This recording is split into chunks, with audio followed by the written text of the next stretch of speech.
Las opiniones vertidas en este programa son de exclusiva responsabilidad de la persona que los emite. Para conocer la realidad sin tanta vuelta. Equipo Maíz les invita a escuchar Vamos al grano. ¡Comenzamos!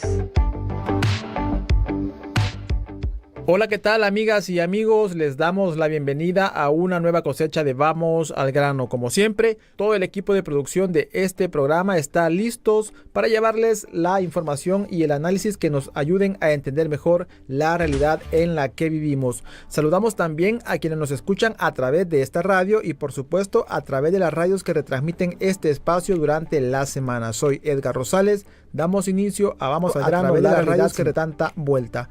Saludos también a César Villalona, que ya se encuentra con nosotros para hablar sobre esos temas que otros medios de comunicación no quieren abordar. César, bienvenido. ¿Qué tal, Edgar? ¿Cómo te va? Estamos siempre con las ganas de informar, César, a la población sobre esos temas que, como lo dije hace un momento, otros medios de comunicación no quieren abordar y que son la realidad en la que estamos viviendo. Como por ejemplo, hablemos ahora sobre las recomendaciones del Fondo Monetario Internacional. Pero antes le vamos a dar paso a nuestra primera sección del programa, la cual es una introducción al tema que vamos a tratar. Les invitamos entonces a escuchar la cápsula antes de ir al grano. Antes de ir al grano.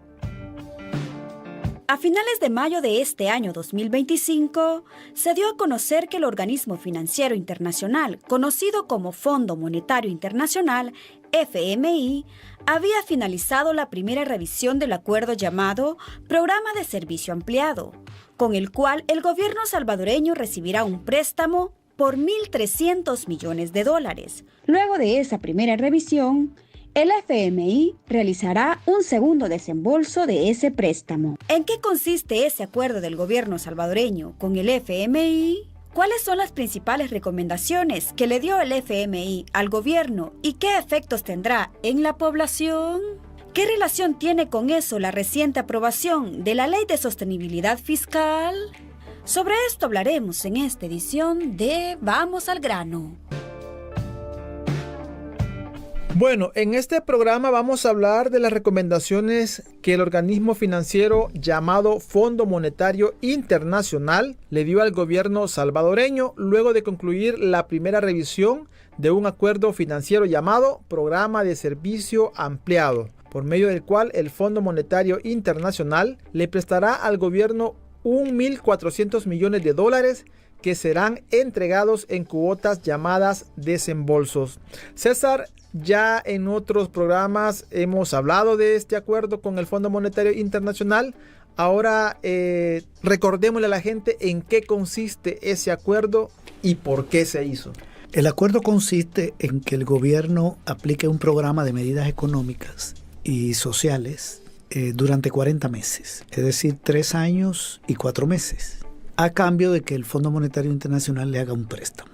Un préstamo que no se lo da de inmediato, sino que le va haciendo desembolsos en la medida en que el gobierno va cumpliendo con las medidas acordadas. Porque es un programa de mediano plazo, no es de meses ni de un año, sino de 3 años y 4 meses. Entonces hay un calendario, tiene que ir haciendo una serie de cosas, aplicando una serie de medidas. Una de las más importantes es que tiene que recortar el gasto, el presupuesto, en más o menos $1.400 millones.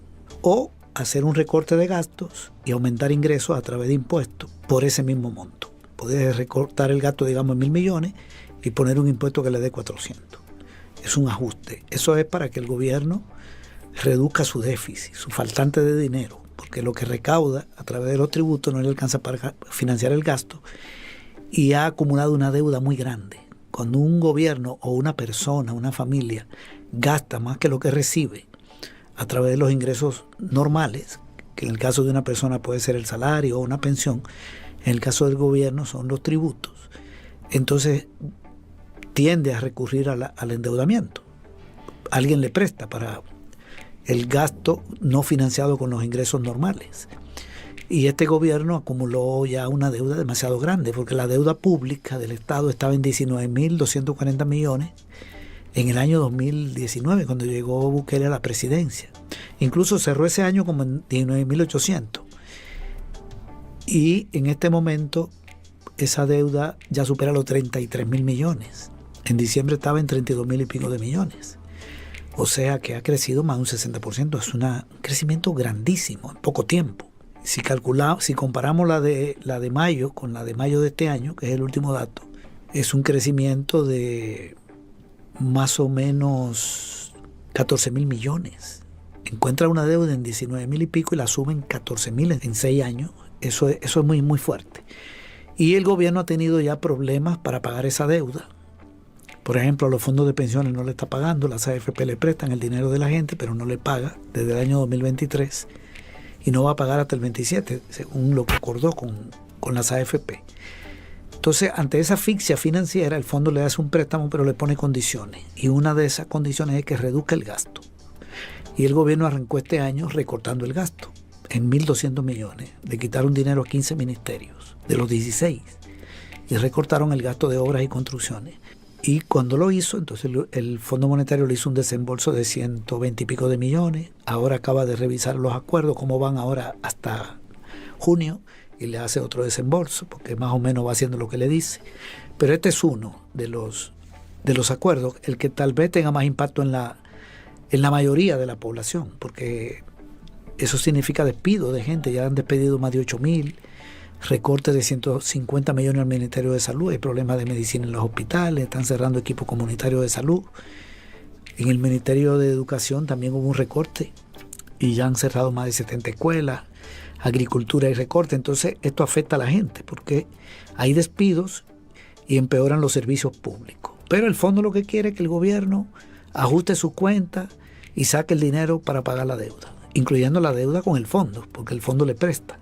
Entonces, otra medida es que tiene que hacer una reforma en el sistema de pensiones. La propuesta de reforma la tiene que presentar el gobierno este mes de julio ante la opinión pública. Así le pidió el fondo. Tiene que hacerla pública. Y luego aprobarla a más tardar en febrero del año que viene. Y tiene que tomar otras medidas, como por ejemplo olvidarse del Bitcoin, el archivo wallet, ya clausurar eso, que el gobierno no esté comprando Bitcoin, revelar lo que tiene ahí. Y hay otros puntos como por ejemplo frenar la corrupción pública, ser transparente, dar la información de lo que gastan los ministerios, las instituciones públicas autónomas, empresas sobre todo, y también del fondo que ha manejado el gobierno de emergencia que viene del año 2020 que se llama FOPROMI, que no se conoce en qué se han gastado más de 800 millones desde entonces, y la auditoría de los préstamos que vienen del año 2020 hasta el 24. Creo que hasta el 23. Ese es otro punto. Y hay otros un poquito más técnicos que tienen que ver con la reserva de liquidez O sea, tú sabes que los bancos tienen depósitos de la gente y el Banco Central le quita dinero. De esos depósitos, para proteger a los ahorrantes, le quita una reserva.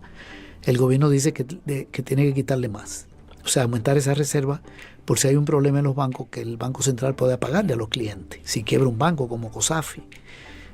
Esa es más técnica. Pero también está dentro de las medidas que el fondo le impuso al gobierno. César, tengo entendido que el Fondo Monetario Internacional hizo una evaluación de los primeros 6 meses al gobierno, hace poco en el mes de junio, y que a partir de eso le hizo una serie de recomendaciones. Hablemos sobre esas recomendaciones que le hace en esta evaluación. Sí, muy bien. Fíjate que sí, evaluó, porque el fondo va a estar evaluando cada 3 meses. Hizo una evaluación primero por ahí por mayo, por abril, y ahora acaba de hacer otra de los 6 meses, como tú decías. Y le dijo al gobierno, bueno, usted ha cumplido esto lo cumplió, ya despidió personal, ha recortado el gasto, usted ya dio los datos de algunas empresas públicas, de cuál es su situación financiera, ya reveló lo del archivo wallet. Entonces le dijo, está bien, está cumpliendo estas cosas, pero le propongo lo siguiente. Primero, le propuso continuar los esfuerzos para fortalecer las finanzas públicas. La finanza pública es los recursos que tiene el gobierno, fortalecer sus ingresos, especialmente a través de una mayor racionalización de la masa salarial y de otros gastos corrientes. Es decir, racionalice los salarios, siga tomando medidas para fortalecer sus finanzas. ¿Y cómo se toman medidas para fortalecer sus finanzas? Hay 2 caminos. Uno es ponga impuestos, consiga dinero, pero por ahí no le está recomendando. lo que le está diciendo es siga racionalizando los salarios y los gastos corrientes. O mejor dicho, otro gasto corriente, porque el salario es parte del gasto corriente. El gasto corriente del Estado es el pago de salario, compra de bienes y servicios. Las instituciones del Estado pagan energía, pagan agua, contratan vehículos, pagan gasolina, papelería, etcétera, las compras. Y los subsidios son gasto corriente. Entonces le está diciendo racionalice. ¿Qué quiere decir racionalizar? Nosotros entendemos que lo que le está diciendo es siga recortando la masa salarial, el gasto de salario. Pero eso no significa que baje los salarios. Porque bajar los salarios de la gente, una persona que tiene un salario de $400 o de $2,000, por ley no se puede bajar el salario.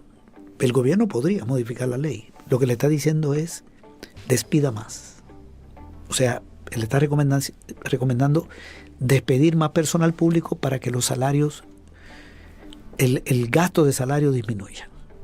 Entonces, esto implicaría despido. Y lo otro es que el gobierno reduzca sus compras, que son parte de los gastos corrientes. En otras palabras, aumentaría el desempleo. No sé cuántas personas el gobierno estaría dispuesto a despedir. Se está hablando, por ejemplo, de unificar el Seguro Social con el Ministerio de Salud. Si se unifican, seguro que van a quedar fuera mucha gente. Generalmente eso sucede. Despiden.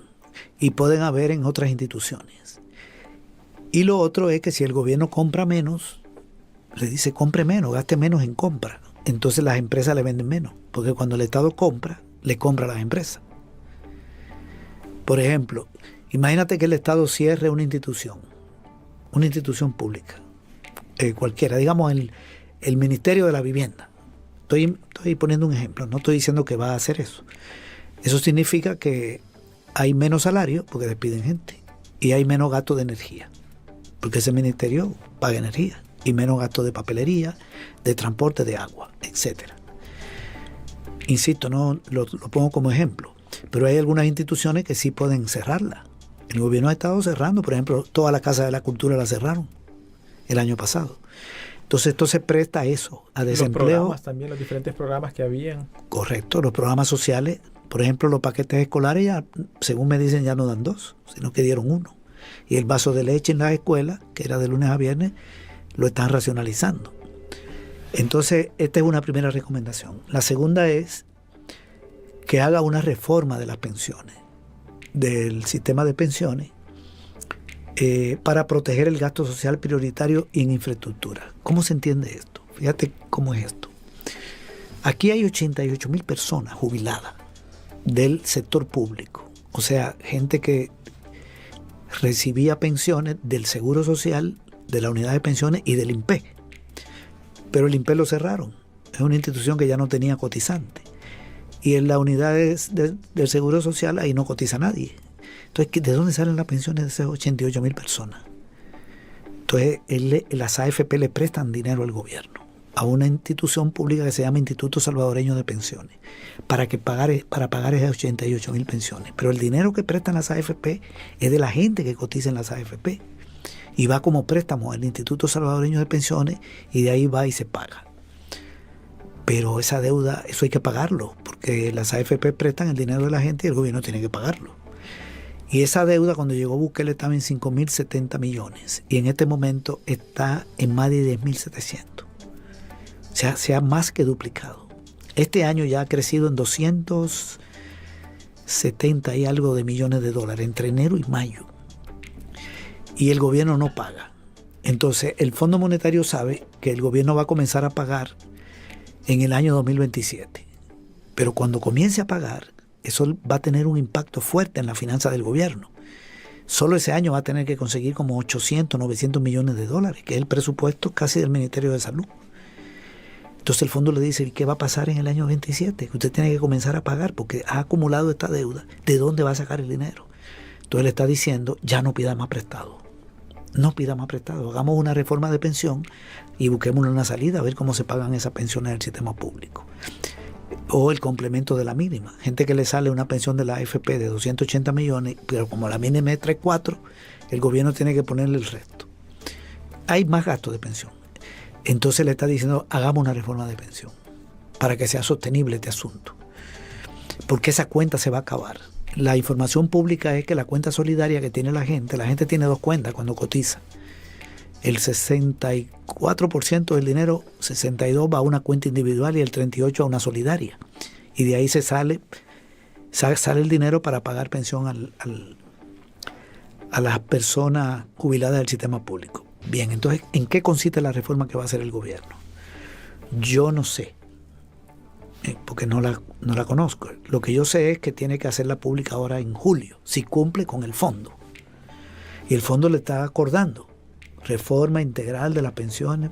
O sea, le está acordando que en julio toca el proyecto de ley. Pero hay que estar pendiente porque viene una reforma al sistema de pensiones que puede afectar a la población cotizante. Podría afectar a la población cotizante. Incluso subir la cotización sobre los salarios. Puede ser. Lo que pone la gente, que es el 7.25 de su salario mensual. A lo mejor lo suben para que caiga más dinero al fondo ese. Una incertidumbre todo este tema de las pensiones. Sí, y por eso le está diciendo, frene su deuda, porque va a poner en riesgo el gasto social y el de infraestructura. Cuando comience a pagar, entonces va a poner en riesgo ese gasto. Ok, esa es la segunda recomendación. Una tercera es que reduzca la dependencia del financiamiento bancario de los fondos de pensiones y respaldar el crédito del sector privado. ¿Qué es eso? Le está diciendo al gobierno, el fondo, ya no le pida más dinero prestado a los bancos. Y también a las AFP, aquí lo menciona, la pensión. Ya pare eso. Y deje que ese dinero que los bancos le prestan al gobierno, que se lo presten al sector privado. Porque usted le quita dinero a los bancos, que los bancos podrían prestarle a los empresarios. Y aquí lo que hay es que darle crédito a los empresarios. Así piensa el fondo, porque ellos son los que generan empleo, inversiones. Entonces párenlo. Eso significa que el gobierno tendría dificultades para pagar la deuda que tiene con los propios bancos, porque los bancos le prestan al gobierno para pagarle a los bancos. O sea, le prestan y el gobierno le paga. Le prestan, la deuda con los bancos supera los 2.000 millones y se paga con préstamos de los bancos. Todos los meses están prestando y pagando. Y la deuda creciendo, porque se paga intereses que no baja la deuda y se pide prestado. Entonces, por eso le está diciendo también racionalice los salarios, reduzca el gasto de salario, reduzca el gasto de compra de bienes y servicios para que sobre dinero y no tenga que estarle pidiendo prestado a los bancos. Y con ese dinerito páguele lo que le debe y no le pida más prestado. Esto es peligroso también. Otra propuesta es que mejore la supervisión de los bancos y de las instituciones financieras no bancarias. Es decir, que el fondo está viendo que hay bancos en riesgo y le está diciendo está sugiriendo mejoras en la supervisión de los bancos y de las instituciones financieras no bancarias. Ok, las no bancarias son empresas de seguros, las mismas AFP, corredores de bolsa, y las bancarias son los bancos. ¿Por qué le dice que mejore la supervisión? Deja entrever esa sugerencia que esas instituciones tienen algún riesgo de no cobrar el dinero que prestan. Y eso afectaría a la gente que tiene depositado dinero en ella. Lo que pasó con esta cooperativa que quebró, ok, hay una alarma que está planteando el fondo. Dejémoslo así. Una quinta propuesta es que implemente de manera uniforme e imparcial la nueva ley anticorrupción. Aquí se aprobó una ley anticorrupción en la Asamblea hace unos meses. Y el fondo le está diciendo que la implemente de manera imparcial. Lo otro que le está diciendo es que mejore los estándares de información fiscal y transparencia sobre los contratos públicos. Y así como mejoran el acceso a la información pública. Es decir, sea más transparente de información. Porque uno de los acuerdos es que revele los nombres de todas las empresas que le venden al gobierno y las personas. Que lo haga público. Y en la evaluación todavía eso no, el fondo no dice que eso ya lo han hecho. Dice que lo hicieron de 3 empresas públicas. Pero las instituciones, Las empresas públicas del Estado son que no están proporcionando la información exactamente, como se debe. Exactamente. Entonces él le está planteando esto. Es interesante. Ojalá que se pueda. Y finalmente que apoye la inversión extranjera directa a través de instrumentos bien diseñados como asociaciones público-privadas. Aquí le está proponiendo privatización. Es decir, que por ejemplo una institución pública, mencionemos una, digamos la CIGET, bueno, que se asocie con una empresa privada. Entonces ya no es del Estado, sino mixta. Y si se mete una privada ahí, ya va a sacar ganancia privada. Probable es que si es una empresa, digamos, en una empresa de energía o en la de agua, anda, van a encarecer el servicio, porque el empresario tiene fin de lucro. Esta parte yo la siento peligrosa. Y fíjate que eso no está en los acuerdos del Fondo Monetario. No está en los acuerdos que firmó con el gobierno, pero le está haciendo esa sugerencia en este momento. ¿Por dónde puede ir el interés?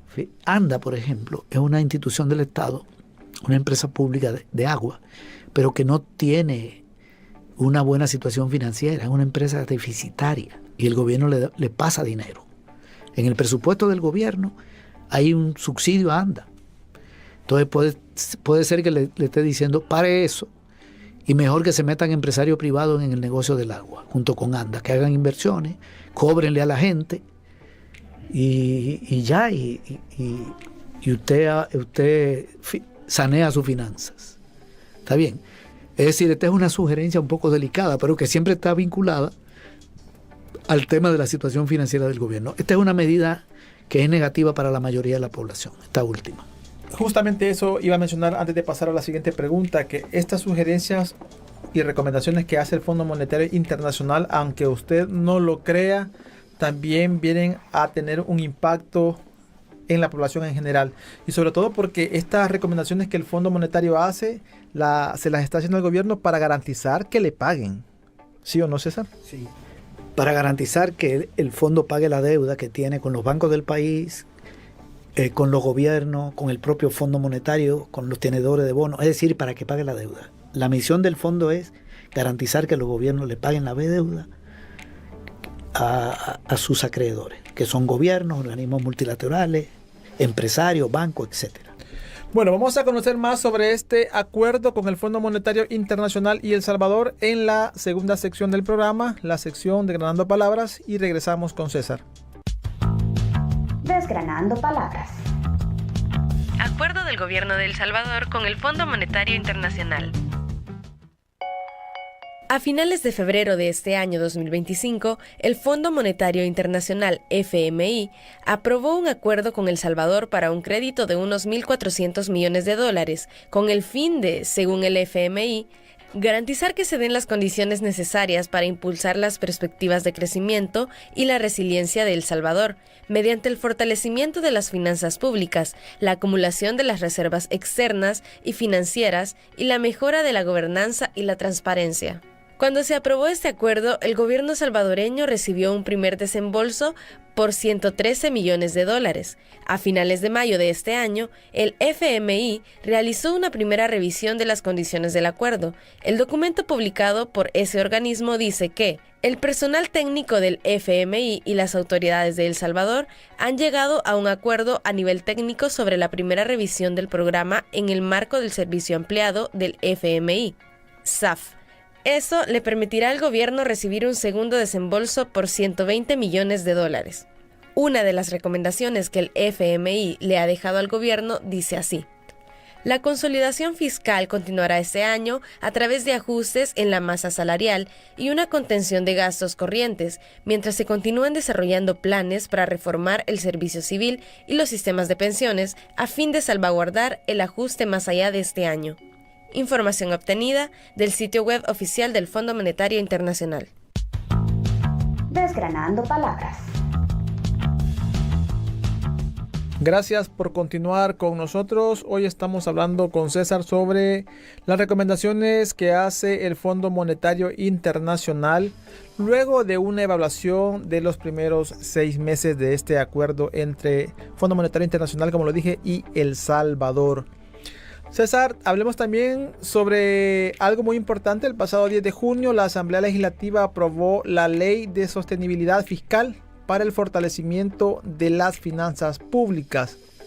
¿Puedes comentarnos en qué consiste esta ley y si tiene relación con el acuerdo del gobierno con el Fondo Monetario Internacional? Sí, dentro del acuerdo con el FMI estaba hacer esta ley. Entonces el fondo ahora le dice, bueno, gracias, ya está la ley. En la evaluación ya está la ley. Ahora digamos algo de la ley. La ley lo que establece es que el gobierno tiene que reducir su deuda con respecto al Producto Interno Bruto. Esa es una variable que se utiliza. El Producto Interno Bruto es el valor de todos los bienes y servicios que se crean en la economía de El Salvador en un año. Es como la riqueza nacional. No es del gobierno.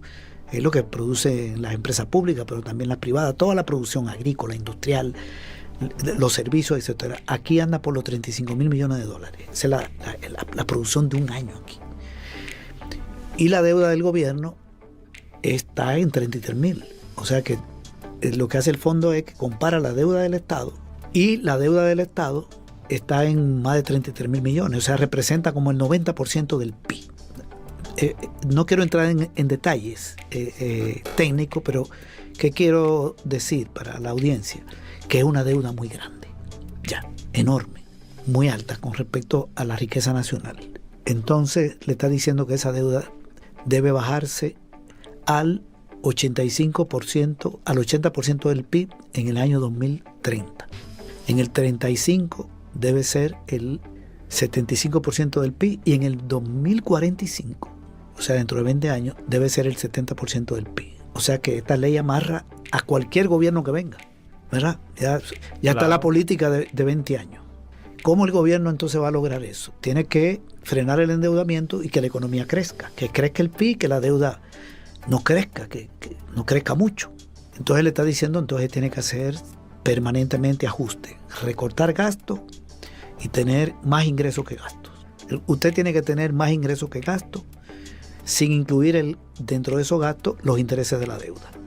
Todo lo que usted recauda debe servir para cubrir todos los pagos y le debe sobrar un dinero para pagar los intereses de la deuda. Eso significa entonces que el gobierno va a seguir recortando en todos estos años gastos y posiblemente se le ocurra aumentar ingresos a través del impuesto como el IVA. Eso te iba a decir que esto se puede traducir a nuevos impuestos o nuevos porcentajes de tasas. De los impuestos existentes, correcto. Nosotros sabemos que el fondo le estuvo recomendando antes del acuerdo que subiera el IVA a 3 puntos, pero el gobierno se resistió porque es una medida como muy negativa en términos de la opinión pública. Se desgasta un poco el gobierno por el impacto que eso tiene en los precios. Pero que no estamos tampoco lejos de que lo pueda hacer. Sí, lo puede hacer, porque este ajuste que le está pidiendo con respecto a la deuda es muy duro, muy drástico. Y es que la ley también establece que todas las instituciones del Estado deben proporcionar información íntegra y suficientemente detallada sobre la ejecución del presupuesto total. Todas las instituciones del Estado. Los riesgos fiscales en un plazo no mayor de 60 días después de la terminación del año fiscal. El año fiscal aquí comienza el 1 de enero y termina el 31 de diciembre de cada año. Entonces, digamos que el año fiscal próximo es el 1 de enero. A los 60 días deben entregar toda esa información. Es decir, esta ley obliga a que sea transparente el gobierno, que revele, que dé datos, que no haya ocultamiento de información. Pero es una imposición del FMI. No es por voluntad del gobierno que ha hecho esta ley, sino que el fondo le ha exigido eso. Porque el fondo tiene que garantizar que si hay corrupción, eso baje. Porque eso puede poner en peligro el pago de la deuda. Entonces le interesa que haya cierto control. La ley le pide a la Superintendencia del Sistema Financiero remitir al Ministerio de Hacienda un informe del sistema previsional, es decir, de las pensiones, que contenga los flujos de ingresos y egresos con el objetivo de incorporar las cifras previsionales a las proyecciones fiscales. Es decir, que la Superintendencia del Sistema Financiero pase información sobre el manejo de los fondos de pensiones para que el gobierno a través del Ministerio de Hacienda sepa cómo van las cosas. Esto tiene que ver con el riesgo que tienen los fondos de pensiones. O sea que esta es una ley que lo que expresa es que las finanzas públicas están complicadas y que hay poca transparencia y que hay riesgo con el tema de pensión. Entonces están tratando de amarrar al gobierno para que enfrente esta situación con esta ley. Ahora esta ley la aprobó el gobierno, pero fue una exigencia del FMI. No es que los diputados o diputadas o el ministro de Hacienda hayan querido esta ley, sino que el fondo le está imponiendo. para garantizar el pago de la deuda. Responde a recomendaciones que, como lo dijo César, hace el Fondo Monetario Internacional y que también en el camino vamos a ver qué tanto se cumple. Vamos a finalizar este espacio. Gracias a César por siempre estar a la disposición para hablar sobre esos temas que son de mucho interés para todas y todos. Invitarles antes de despedirnos a que se suscriban a nuestro canal de YouTube Asociación Equipo Maíz, donde pueden escuchar este y otros programas, dejarnos sus comentarios o sus preguntas. Soy Edgar Rosales, esto fue Vamos al Grano, la realidad sin tanta vuelta. Que tengan feliz día. Vamos al Grano, una producción de Equipo Maíz. Les invitamos a que escuchen nuestro próximo programa.